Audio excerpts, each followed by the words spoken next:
بچوں کو عادت ڈالو, بچپن میں ذرا 5 روپے بھی بچہ اٹھا لینا کہیں سے, سختی کرو اس کے اوپر کہ یہ پیسے یہاں رکھے ہوئے تھے, آپ نے ہاتھ کیوں لگایا اس کو. آپ کہتے ہو 5 روپے اٹھا لیے, 10 روپے اٹھا لیے, کیا جا رہا ہے؟ نا نا نا نا نا. جب ڈنڈی جو مارتا ہے نا, جو 10 روپے کی مارتا ہے 10 کروڑ کی بھی وہ مارتا ہے, اور جو 10 کروڑ میں خیانت نہیں کرتا وہ 10 روپے میں بھی نہیں کرتا, جو 10 روپے میں نہیں کرتا وہ 10 کروڑ میں بھی نہیں کرتا.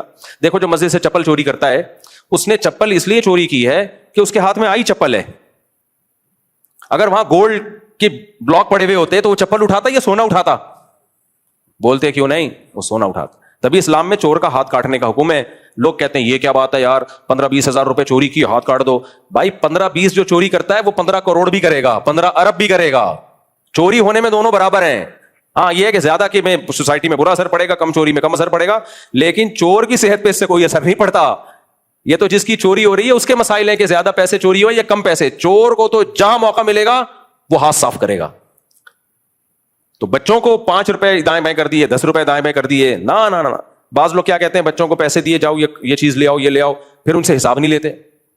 بچے ڈنڈی مار رہے ہوتے ہیں, جب ان کو سمجھایا جائے بچوں کو ڈنڈی مت مارنے تو کہتے ہیں بھائی مفتی صاحب بچوں کو ابھی سے یہ نیچ ذہن کا ہم نہیں بنا رہے. نا نا نا, بچوں کو ابھی سے معاملات کا صاف بناؤ. آپ ان کو ویسے پیسے دے دو, بھائی حساب ہمیں کلیئر چاہیے بیٹا, حساب میں 2 نمبری نہیں کرنی ہے. مائیں بیچتی ہے نا, جاؤ بیٹا یہ 1000 کا نوٹ لو, درجن انڈے لے آؤ. اب وہ 1000 کا نوٹ لے کر گیا ہے, درجن انڈے لے آیا, پیسے پکڑا رہے, ماں کو چاہیے ایک دفعہ گن لے کہ ڈنڈی تو نہیں ماری اس نے پیسوں میں. اگر گڑبڑ کی ہے تو اس کو سمجھا دو, بیٹا ایسے نہیں کرتے, تمہیں کچھ چاہیے ہمیں بتاؤ, ہمیں بتاؤ, ہم تمہیں, اگر اللہ نے گنجائش دی ہے تو کنجوسی نہ کریں بچوں کے معاملے میں, خرچ کریں ان کے اوپر, ہمیں بتاؤ, دائیں بائیں سے پیسے مت اٹھاؤ. بہت بڑا مسئلہ ہے. ایک دفعہ بچپن میں چوری کی عادت پڑ گئی نا, گیا کام سے وہ بہنوں کی جائیدادیں بھی چوری کرے گا. دوسری بات کیا ہے, یہ جو معاہدوں کی پابندی ہے, یا کرائے پہ آپ نے گھر لیا, واٹ نہیں لگائی گھر کی, کسی کی بائک لی, واٹ نہیں لگائی بائک کی, کسی سے پیسے لیے آپ نے کاروبار کے نام پہ اور پورا حساب کر کے اس کو دے دیے. پہلے آپ نے یہ سوچا, مجھے تو لگ رہا ہے یہ میں پتہ نہیں کون سے زمانے کی باتیں کر رہا ہوں, آپ نے اسے 1 کروڑ روپے لیا کہ بزنس میں لگاؤں گا, پھر آپ کو فکر ہے کہ اس کا پیسہ ضائع نہ ہو جائے, ہر وقت اپنا تو کچھ بھی نہیں لگا نا آپ کا, تو ہر وقت یار میرا پیسہ ہوتا ضائع ہو جاتا, پرواہ نہیں ہے, دوسرے کا پیسہ میں ضائع نہیں کر سکتا. یہ سوچ آپ کی پیدا ہو گئی اور آنکھ کھل گئی, پھر استغفر اللہ, یعنی خواب میں ہی ایسا ہو سکتا ہے. لیکن بہرحال آپ اتنے نیک بن گئے کہ آپ کا دوسرے کا 1 کروڑ روپے لیا ہوا ہے تو میں نے واپس لوٹانا ہے, اور جیسے ہی پروفٹ ہوا یار فلاں کو پہلے میں دے دوں. اچھا 1-2 نمبری لوگ یہ بھی کرتے ہیں, یہ بھی بہت زیادہ کیسز آ رہے ہیں سامنے. ادھر سے 1 کروڑ روپے لیا جمشید سے, غفار بھائی نے جمشید سے لیا کتنا بولو, 1 کروڑ. یہ بہت 2 نمبری ہو رہی ہے, یہ خوب سمجھ لو, یہ بھی حرام ہے, ناجائز ہے. پھر طے یہ ہوا تھا کہ جو پروفٹ ہوگا 50% آپ کا, 50% میرا. جب پروفٹ ہوا تو جمشید کو بتائے بغیر وہ پروفٹ بھی انویسٹ کر دیا, لالچ کر کے, ابے سال کے آخر میں کر لیں گے, ابھی دبا کے کمانے میں لگاؤ. اور جمشید پوچھے گا کہاں گئے, جمشید تمہارے فائدے کے لیے نا, جو مجھے پروفٹ ہوا تھا وہ میں نے کہاں کر دیا, وہ میں نے مزید اس سے مال خرید لیا ہے. سمجھ رہے ہو, یہ لالچ بھی لوگ بہت کر رہے ہوتے ہیں. پھر پروفٹ بڑھتا جا رہا ہے. اصل میں کہنے کو تو یہ شیطان آپ کو یہ بتائے گا کہ یہ میں نے انویسٹر کو فائدہ پہنچانے کے لیے سرپرائز دوں گا, سرپرائز.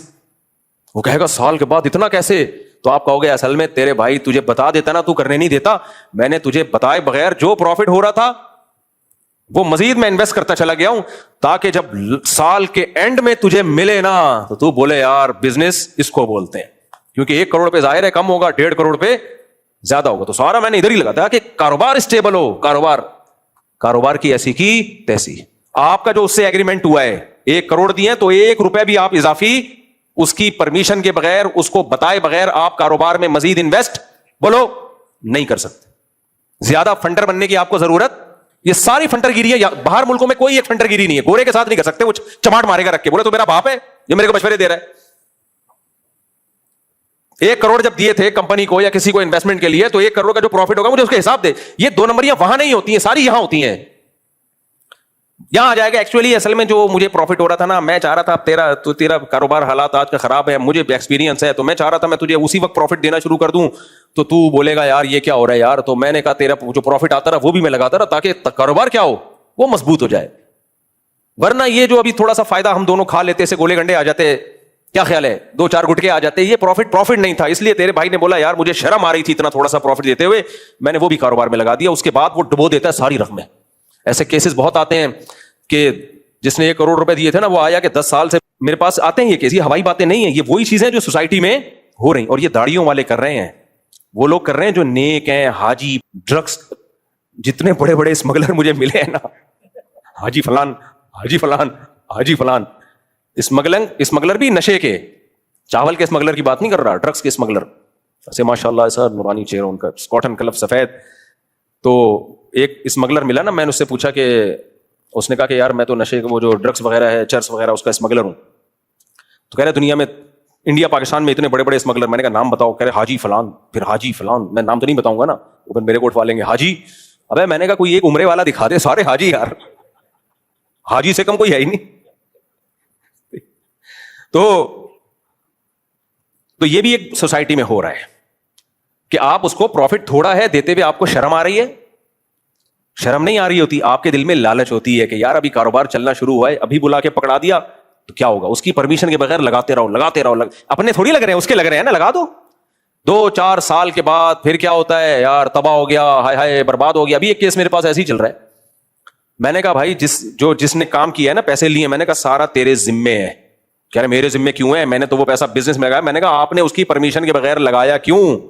کہہ رہے میں نے اس کے فائدے کے لیے لگایا. میں نے کہا تو اس کا باپ ہے جو اس کا اتنی سوچ رہا ہے؟ پھر میرا اسٹائل یہی ہوتا ہے, تو اس کا ماموں ہے جو اپنے بھانجے کی فکر میں اتنی فکر کر رہا ہے. اس کی 5 روپے بھی فائدہ ہوا تھا, آپ کو فون کر کے بتانا چاہیے تھا کہ یہ اتنا فائدہ ہوا ہے, اتنا پروفٹ ہوا ہے, بتاؤ چاہیے یا مزید آگے لگا دوں؟ وہ پرمیشن دیتا لگا دو تو لگا دیتے, بے وقوف ہوتا تو کہہ دیتا لگا دو, عقل مند ہوتا تو کہتا یار مل رہے ہیں لے لو, ورنہ بعد میں یہ بھی نہیں ملیں گے. ہمارے ایک دوست ہیں, وہ بزنس کر رہے تھے, ان کا بھی 1.5 کروڑ 2 کروڑ. جب میں یہاں آیا نا تو میں نے ان کو سمجھایا یہ نہ کریں آپ کام, لوگوں کے پاس انویسٹمنٹ نہ کریں. کہہ رہے نہیں مفتی صاحب سارے ایک جیسے نہیں ہوتے, نیک لوگ بھی ہوتے ہیں. میں نے کہا ٹھیک ہے, جب پٹو گے تو پھر آؤ گے روتے ہوئے. یہی ہوا, کاروبار میں لگائے, اس کے بعد وہ بندہ شارٹ. جب شارٹ ہوا ہے نا وہ بندہ, تو شارٹ ہو کے فون کر رہا ہے کل مل جائیں گے, پرسوں مل جائیں گے, ترسوں مل جائیں گے, درسوں مل جائیں گے, اڑسوں مل جائیں گے. میں نے کہا یہ آپ کو تھکا رہا ہے. یہ واقعہ تقریباً 1-1.5 سال پہلے کا. میں نے کہا یہ کیا کر رہا ہے, آپ کو تھکا رہا ہے. ان کی دیکھو جو پیسے لے کے کھاتے ہیں نا, ان کا کھانے کا طریقہ ایسا نہ ہو آپ یہ طریقہ سیکھ لیں. کھانے کا طریقہ کیا ہوتا ہے, وہ یہ کرتے ہیں, وہ آپ کو کہتے ہیں میں منگل کو پیسے دے دوں گا. آپ آرام سے بیٹھ جاتے ہو کہ یار چلو منگل تک میں انتظار کر لوں, کوئی اتنی بات نہیں ہے, 1 سال انتظار کیا تو منگل کو وہ کہے گا کہ میں نے یہ والا منگل نہیں اگلا منگل بولا تھا.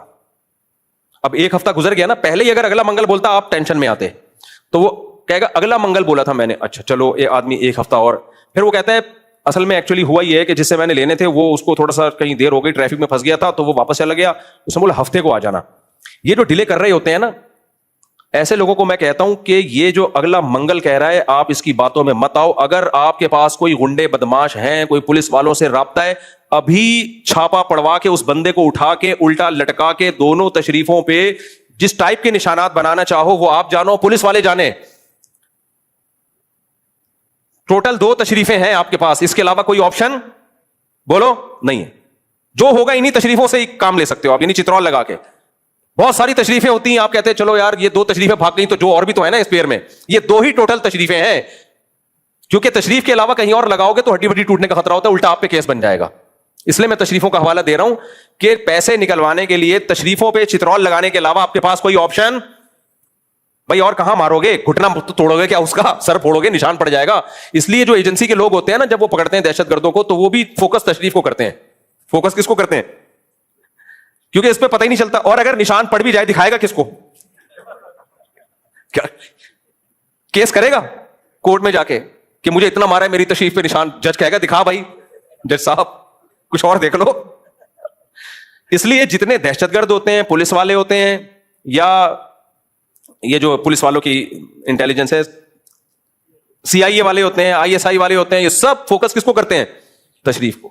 اس لیے تشریف پہ گوشت رکھا کرو چڑھا کے, اللہ نہ کرے کبھی مسئلہ ہو جاتا ہے. جو باڈی ہڈیاں پسلیاں ہوتی ہیں نا, وہ پھر ان کو بہت در, وہ بیٹھ نہیں سکتے پھر. خیر, تو میں نے ایسے لوگوں کو میں کہتا ہوں میرے بھائی, یہ جو کہہ رہے ہیں نا اگلا منگل, یہ نہیں دے گا. یہ ڈیلے کرتے کرتے کرتے کیا کرے گا, آپ کو تھکائے گا. انسان ہے, ایک حد تک برداشت ہوتا ہے, تھک جاتا ہے, اور آہستہ آہستہ آپ اس غم کے عادی بھی ہوتے چلے جا رہے ہو. آپ کو جب غم ہوا کہ 1 کروڑ میرے ڈوب گئے, ایک دم ڈپریشن میں آنے لگے نا, مرنے لگے آپ, اس نے تسلی دے دی بدھ تک دے دوں گا. تھوڑی سی ڈپریشن کیا ہو گئی, کیونکہ اس ڈپریشن میں خطرہ تھا کہ آپ اس کی دونوں تشریفیں, ایسا نہ وہ تشریفوں سے ہی ہاتھ دھو بیٹھتا. تو آپ کیا کرتے ہو, اس کو